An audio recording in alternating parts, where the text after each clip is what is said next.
Hey everyone, before we dive into this incredible story, let me know in the comments where you're watching from. And if you have any love stories or life-changing moments you'd like to share, drop them below. They might just appear in a future video on the channel.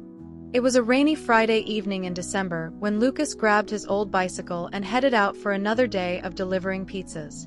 At 23 years old, he worked double shifts, mornings at a mechanic shop and evenings as a delivery driver, all to pay rent for the tiny room he shared with two roommates and still send some money to his sick mother back in his hometown.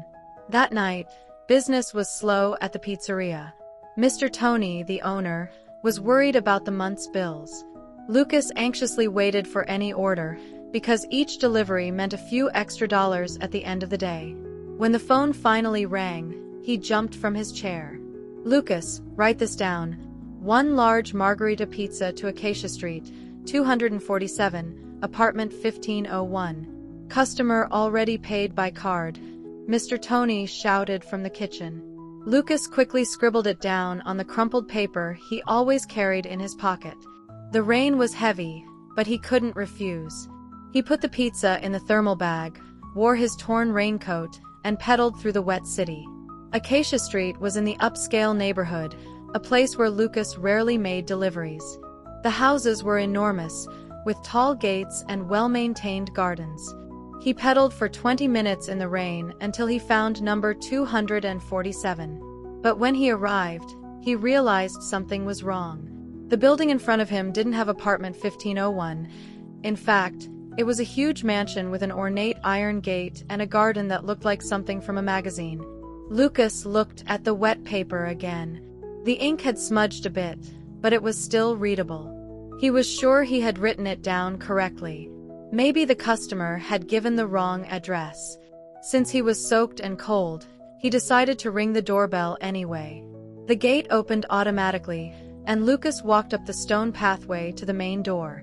The house was even more imposing up close. Enormous windows, a marble facade, and a carved wooden door that seemed to cost more than he earned in a year. He rang the doorbell, hoping someone would appear to clear up the confusion. The person who answered was a young woman with wavy brown hair, wearing a white silk robe. Her eyes were red, as if she had been crying. "I'm sorry, I think there's been a mistake," said Lucas, embarrassed. "I'm the pizza delivery guy, but I think I came to the wrong address." The young woman looked at him for a long moment, as if processing what she had just heard. Then suddenly she started laughing, not a joyful laugh, but a bitter, almost hysterical laugh. "Pizza?" she asked, still laughing. "You brought pizza?" Lucas didn't know what to say. The situation was getting strange, and he began to regret ringing the doorbell. "Yes, ma'am. One large margarita. But I think the address is wrong."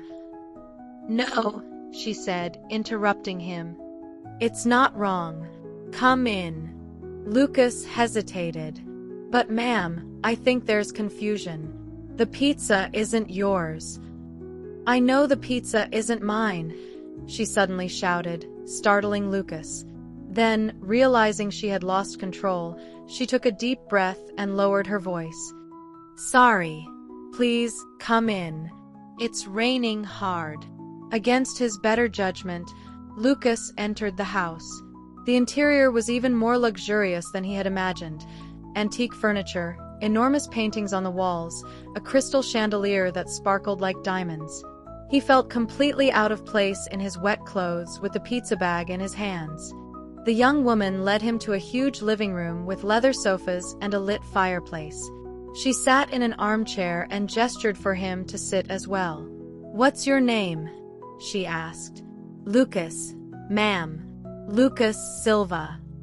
"You can stop calling me ma'am. I'm 25 years old. My name is Isabella." Lucas nodded, still confused. Isabella seemed to be struggling to maintain composure, but it was obvious that something was very wrong. "Isabella, I need to deliver this pizza to the right address. My boss will be angry if I take too long."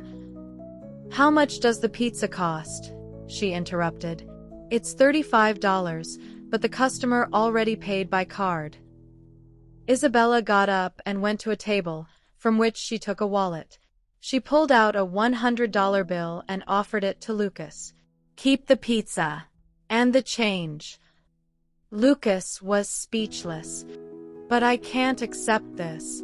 The pizza isn't yours, and this money is too much." "You don't understand," she shouted again, and this time tears began to stream down her face. "Today is my 25th birthday. Do you know what that means? It means today I officially inherit my family's entire fortune. Billions of dollars. And do you know how I'm celebrating? Alone." Lucas didn't know what to say. He had never witnessed a scene like this. Isabella continued between sobs, "My parents died in an accident when I was 15. Since then, I've lived in this huge house with only employees who are paid to pretend they care about me. Today, on the most important day of my life, I was sitting here thinking about how empty my life is when you appeared at my door with a pizza." She approached Lucas, who was still holding the thermal bag. "Do you know when was the last time someone came to my house without wanting something from me? Without wanting my money, my influence, my status? It was over 10 years ago." Lucas finally understood. This woman, despite all her wealth, was completely alone in the world. And by some accident of fate, he had appeared at her door just when she most needed human company. "Look, Isabella," he said, putting the bag on the floor. "I don't understand anything about inheritances or fortunes, but I understand about being alone. And if you want company to eat this pizza, I can stay for a while." Isabella stopped crying and looked at him with an expression of genuine surprise. "You would do that, even without knowing me?" "Everyone deserves to have someone on their birthday," Lucas replied with a shy smile. That's how the strangest and most unexpected night of both their lives began. Lucas called Mr. Tony and made up an excuse about getting lost in the rain. Isabella asked the cook to prepare some sides, and they sat at the enormous dining table to share a margarita pizza that had cost $35. During the next few hours, they talked about everything and nothing. Isabella discovered that Lucas supported his sick mother, that he dreamed of opening his own mechanic shop someday, and that despite all the financial difficulties, he had never lost hope for a better life. Lucas discovered that Isabella had studied business administration at Harvard, that she spoke 4 languages, but had never had a real job or responsibility. That she knew everything about investments and business, but didn't know how to connect with real people. "Have you ever been in love?" Lucas asked at one point. Isabella lowered her eyes. "I thought so, a few times, but I always found out it was for my money." "And you?" "Once," Lucas admitted. "In school. But she said I would never amount to anything in life, that she deserved someone better." "She was wrong," said Isabella, looking directly into his eyes. It was almost midnight when Lucas realized he needed to leave. He had completely lost track of time. "I need to go," he said, standing up. "Tomorrow I have to work early at the shop." Isabella nodded, but there was sadness in her eyes. "Thank you," she said, "for staying, for making my birthday special." Lucas was at the door when she called him again. "Lucas." "Yes." "Would you come back?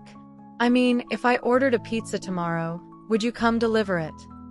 Lucas smiled. "Sure. But next time, write down the right address." Isabella laughed. A genuine laugh this time. "I promise." While cycling home in the early morning, Lucas couldn't stop thinking about that extraordinary night. There was something about Isabella that intrigued him deeply.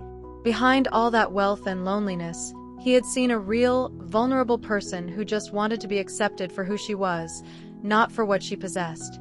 What he didn't know was that Isabella was going through the same thing. For the first time in years, she had truly connected with someone. Someone who didn't treat her as an heiress or as an investment, but simply as a person. That night, both went to sleep thinking about each other, not imagining that their lives were about to intertwine in a way that would change everything forever. The next day, Isabella really called the pizzeria. And the day after that too. And the day after that. Always asking for Lucas to be the delivery guy.